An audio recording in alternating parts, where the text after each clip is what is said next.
First, at noon, an investigation is underway after a fire sparked an iconic Maui property early this morning.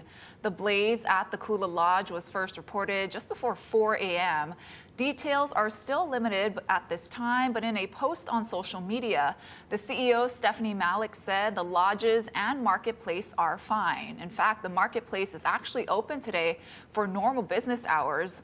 She also said no one was hurt and the fire was contained to the restaurant. Both lanes of Haleakala Highway between Upper Kimo Drive and Ainakula Road were closed as crews battled the blaze.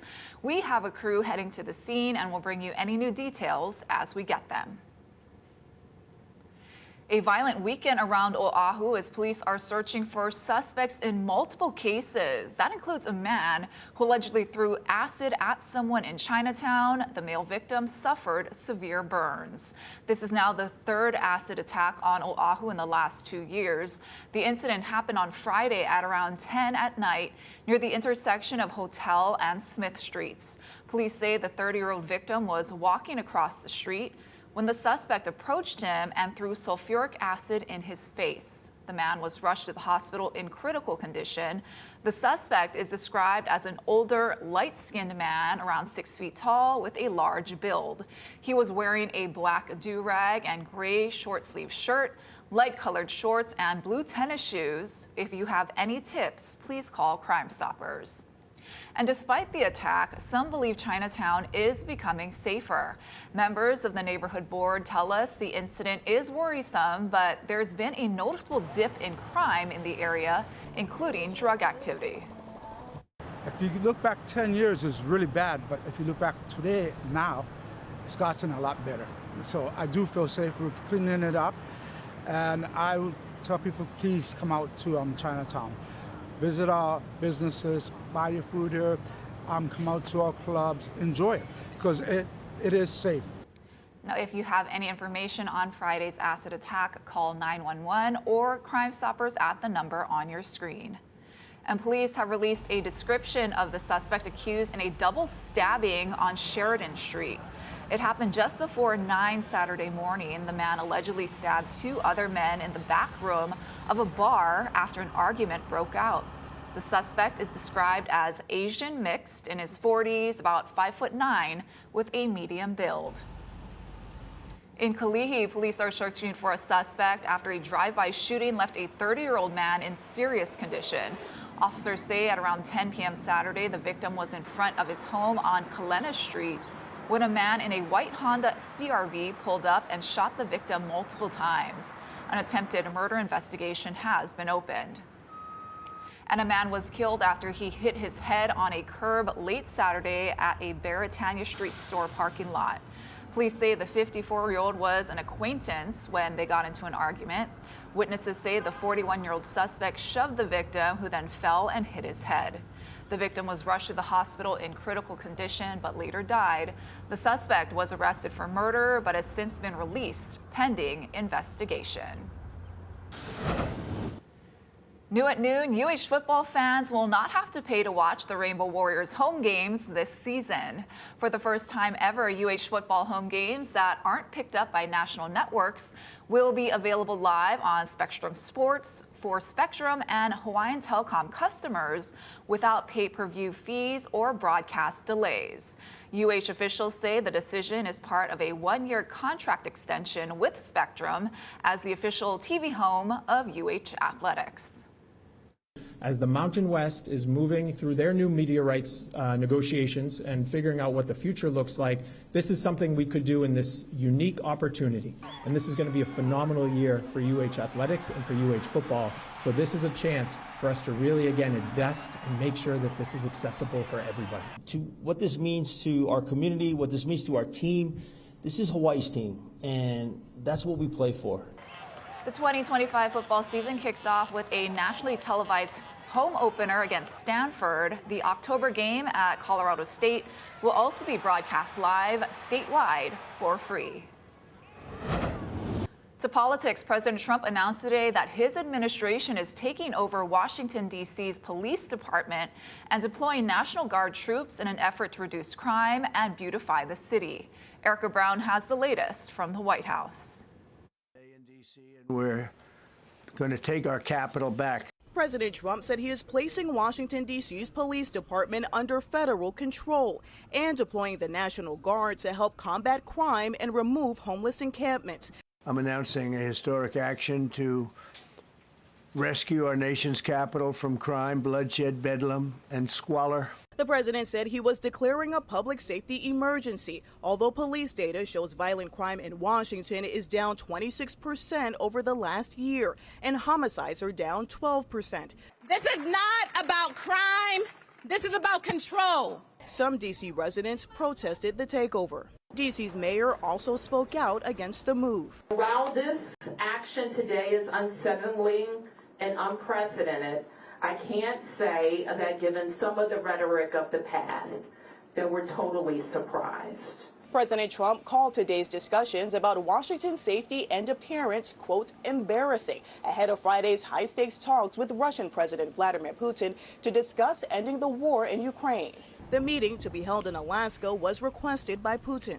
This summit is a diplomatic slam dunk for Vladimir Putin. Ever since his invasions of Ukraine in 2014 and 2022, he's been isolated globally. A key issue to be addressed is the territory seized during the 3.5 years of fighting. There'll be some land swapping going on. I know that through Russia and through conversations with everybody. Ukrainian President Volodymyr Zelensky is not currently scheduled to attend Friday's meeting and said any decisions made without Ukraine are against peace. Erica Brown, CBS News, the White House. Meanwhile, a legal battle is brewing over the president's decision to open up commercial fishing in a marine monument in the Pacific. Activists say it took years for them to get protections for the islands, and now they're fighting to keep them. Ben Gutierrez has more. The Pacific Islands Heritage Marine National Monument includes about 490 square miles of ocean southwest of Hawaii. In April, President Trump signed an executive order to allow commercial fishing there. It's so stupid. We're talking about a massive ocean, and they're forced to travel 4 to 7 days to go and fish in an area that's not as good and is probably a little more dangerous. This action was irresponsible in only trying to adjust this idea of achieving greatness for a nation with no consideration for its generations to follow. Solomon Kaho'ohalahala has a family connection to the monument. His uncle was among 130 men in the 1930s called the Hui Panala'au, or the Society of Colonists. That was their job, occupy some of the islands so the U.S. could establish them as territories. They were very mindful of the fact that these were international waters, and that had they outright taken this area for themselves, that they might create an international event. Kaho'ohalahala says most of the men in the group were Hawaiian and were recruited while they were at Kamehameha schools. They profiled the Hawaiian people as the most conducive people that could be placed on these remote islands because of the conditions. For years, Kaho'ohalahala has been a part of the effort to protect the islands. In 2008, President George W. Bush created a 200-mile border around the monument, preventing American boats from catching tuna and other pelagic species there. Trump's order was aimed at helping U.S. fleets compete against foreign ones. Kaho'ohalahala argues there could be impacts to another marine monument, Papahanaumokuakea. By maybe a couple 1,000 miles or more, but nonetheless, the fact that they had underwater mountain ridges that connect them, the resources from there could eventually move across this underwater connectivity to Papahanaumokuakea. To preserve the protections Kaho'ohalahala and other activists fought for, Earth Justice filed a lawsuit against the order. On Friday, the federal district court in Honolulu ruled against Trump's decision. It became clear that I could not accept this kind of thinking in these troubling and difficult times where the ocean is concerned. Fishing in the monument was not immediately allowed after Trump signed the order because the U.S. Commerce Secretary is required to set new rules for fishers. A conference is set for October 6 to lay out the schedule for resolving Earth Justice's claim. Ben Gutierrez, Hawaii News Now. Dangerous conditions out on the waters off Hawaii shores this weekend. A massive south swell caused problems for swimmers and boaters. This 75-foot vessel that ran aground Saturday morning at the Kewalo Basin Harbor in Honolulu spent the weekend secured to the seawall as it awaited commercial salvage.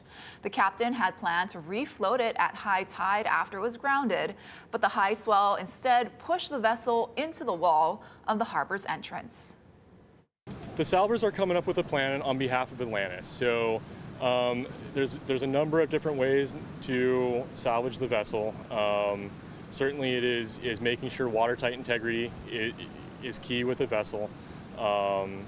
Making sure that when it gets pulled off, it floats upright, and we can get it out to the shipyard and get it repaired. The Discovery boat is owned by Atlantis Adventures. As of late Saturday, the Pacific Environment Corporation removed more than 2,000 gallons of diesel fuel and 36 gallons of hydraulic oil. No pollution or sheening was reported. Meanwhile, ocean safety crews were kept busy by the hundreds of people that needed to be rescued from the water. Officials tell us in the Waikiki to Ala Moana area alone, 336 people needed rescue Saturday, and over 220 more needed to be saved yesterday. Amidst the dangers, some experienced surfers were able to take advantage of the conditions. Really good, best waves we've had all year, so I'm stoked, yeah. I would say definitely don't go out to bowls right now if you're not experienced. Maybe stick to Waikiki, White Plains, or just watch. Talk to the more experienced guys, kind of ask them what's up, and they can help you out, make sure you're safe. Definitely don't surf alone if you're not experienced. Yeah, try to make sure there's a lifeguard nearby, but definitely today, not the best day for a beginner, I would say. Lifeguards also issued more than 6,000 preventative actions. And a man has died after the boat he was in capsized in choppy waters off Kapolei. Now, this happened Saturday morning at around 8:20.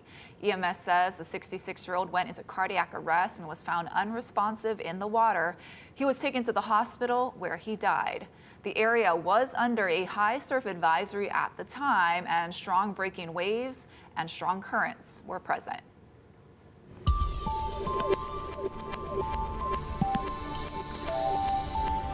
And happy Aloha Monday, everybody. That high surf advisory, because of that large south swell, has actually been extended in time until 6 p.m. this evening. Again, this is for all south-facing shores of the entirety of the island chain. Let's just take a quick look at our surf and shoreline forecast out there. Of course, we are on the decline across the entirety of the state. North-facing shores around 1 to 3, west-facing shores dropping around 4 to 6, south-facing shores still going to be around 6 to 9 feet this afternoon and still slowly dropping. East-facing shores seeing around 3 to 5 feet because of what is Hurricane Henriette off to our north. You can see that cyclone swell still sticking around as we're going into Tuesday. And again, we are going to be watching Hurricane Henriette. It's cut us off from the trade wind flow. It's off to our north. It's still a hurricane, but it's going to move far away. I'll give you the details on this and how it'll impact our weather pattern coming up. Thank you, Drew. Ahead on, this is now an explosion at a steel plant in Pennsylvania kills one and injures dozens more. What we know about the blast. Plus, Instagram unveils a controversial new feature that shares your location in real time. What you need to know to protect your privacy in 2 minutes.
in Texas are investigating a deadly shooting at a North Austin Target store that left 3 people dead and 2 others injured today. Just after 3:30 local time, police confirmed that the suspect was detained after he fled the scene of the shooting, stole, then wrecked a car and hijacked another. Details are still unfolding at this time. No word yet on the shooter's identity or a possible motive. Authorities say at least 1 person was killed and dozens wounded after an explosion ripped through a massive U.S. steel plant near Pittsburgh. Rescuers are working to free those still trapped. Jared Hill has the details. This time-lapse video captured the explosion at U.S. Steel's Clarendon Coke Works in western Pennsylvania Monday morning. One explosion.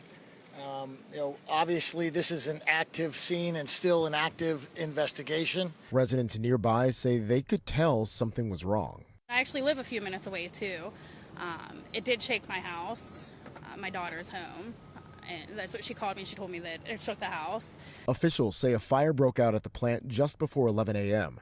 First responders transported a number of people from the scene. Our employees did a great job of making sure that we went in and rescued everybody that was involved, safely shut down all of the gases and utilities, and the plant is stable. Pennsylvania Democratic Senator John Fetterman, who formerly served as the mayor of nearby Braddock, was at the scene.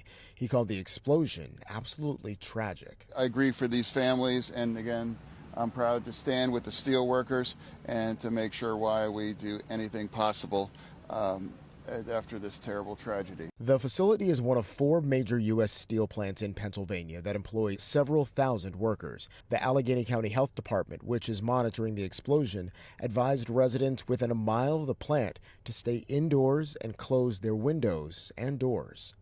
Jared Hill, CBS News. Here at home, police officers around the state have a new opportunity to enhance their education. The Hawaii Police Department and University of Hawaii Hilo have signed a partnership, making it easier for officers to get a college degree. Now, starting this fall, officers statewide will be able to take online classes to earn a Bachelor of Arts degree in Administration of Justice while still serving their community full-time. The college experience goes beyond just the degree and the nuts and bolts of what you're going to learn. You know, I think it betters our officers. It makes them, it gives them a more diverse perspective on the community and the world at large. And I think it only helps them be better police officers. There are still spots open for the fall semester. The deadline to apply is August 15th. We have a link on our website, hawaiinewsnow.com. And stick around. Coming up after the break, we'll walk you through what we're tracking throughout the rest of the week. Humidity is going to be sticking around for a while. And of course, we'll take a look at Hurricane Henriette.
Alert Weather with Drew Davis. All right, well, happy Monday, everybody. We've got a little bit of an active weather pattern going forward. We've got Henriette that's off to our north. We're still tracking that high surf advisory, and we're going to see the trades return as we're going into this weekend. Let's break it all down. This is what we're tracking out there. Light winds. It's going to be warm and humid going forward. We've got Hurricane Henriette, so even though we'll see a little bit of stronger trades over the next couple of days, we're still going to be seeing a lot of humidity out there, and the high surf, again, is declining. We've got that high surf advisory on all south-facing shores until 6 p.m. on Monday, and again, that's today. It's been extended further in time. The swell is on the decline. Here's our surf and shoreline forecast again. South-facing shores this afternoon around 6 to 9 feet. East-facing shores around 3 to 5. All of the energy moving off to the north. A little bit of an easterly swell around midweek. Another south swell could be moving in as we're going into the weekend, but nothing like the one that we saw over the weekend. There's Henriette off to our north. This has been a storm that has seen a lot of different phases. It was a hurricane, then it was a post-tropical storm, back to a tropical storm. It's back to Category 1 hurricane strength, and it's going to continue moving off towards the northwest and falling apart. And again, as we're going forward over the next couple of days, there is going to be an increase in cloud cover across the state. A very weak upper level low pressure system is going to give us a better chance for some clouds, but still not seeing a ton of rainfall out there. Relatively dry over leeward areas. Our winds outside, you can see right now, overall southeasterly flow causing a lot of humidity from the south to move up towards the state. And our first alert windcast, you can see trades returning slightly as we're going into Tuesday afternoon between 10 to 20 miles per hour. So a little bit breezy out there, but still humid across a lot of the state. A similar forecast as we're going into Wednesday. And a quick look at our Keach-Byram drought index. We show this a lot during the dry season. We're at level 644, the highest being 800. We're above that critical fire threshold that the National Weather Service needs to issue red flag warnings, which is 600, and we're ahead of schedule when it comes to how dry it is on average out there. A quick look at our first alert radar and satellite as well. Relatively dry out there. Just zooming in closer to Oahu. A few sprinkles along the Ko'olau, if anything. Really not much coming down out there. And here's our 7-day forecast. You can see out there over the next couple of days. Today we've got southeasterly winds between 5 to 15 miles per hour. Tuesday, a little bit of more northeasterly winds and variable winds possible by Thursday. The trades return as we're going into the weekend. Thank you, Drew. A controversial new feature on Instagram is allowing users to share their location, but critics say not so fast. They're worried about safety and privacy. Kelly O'Grady has more. Instagram's newest update, it allows users to opt in to sharing their real-time or what's called the last live location. So similar to Snapchat's Snap Map, the content is visible in the direct messages tab. Now Meta, that's Instagram's parent company, says the map tool makes it easier to stay in touch with friends by engaging with the content they share in different locations. But there is already a backlash, with users and data experts raising concerns this update could compromise privacy and safety. Now, in a statement to CBS News, Meta said Instagram Map is off by default and your live location is never shared unless you choose to turn it on. If you do, only people you follow back or a private custom list you select can see your location. While the map feature does require user consent, any content you have proactively tagged a location in can show up on the map. So if you're concerned, here's what you need to do to stay in control of your information. Go to your Instagram direct messages, open your map settings, and ensure the location sharing option is set to no one. And I'll note, if you're a parent with supervision controls in place, you decide if your teen has access to that location sharing. Most importantly, stay vigilant. Be mindful of who you allow to follow you. For example, if you meet someone at a bar, you decide to follow each other. If you've chosen to share your location with friends in that map feature, that person can see it. It is always a good idea to leave a location before you post about it. Kelly O'Grady, CBS News, New York. Still to come, meet the little pup that has been crowned the world's ugliest dog. We have that story coming up in 2 minutes.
Texas, but check out this giant gourd in Iowa. This 1,409-pounder was crowned the big winner at the state fair. It also broke the fair's all-time record by nearly 100 pounds. Its growers say it was gaining about 35 pounds a day during its peak grow.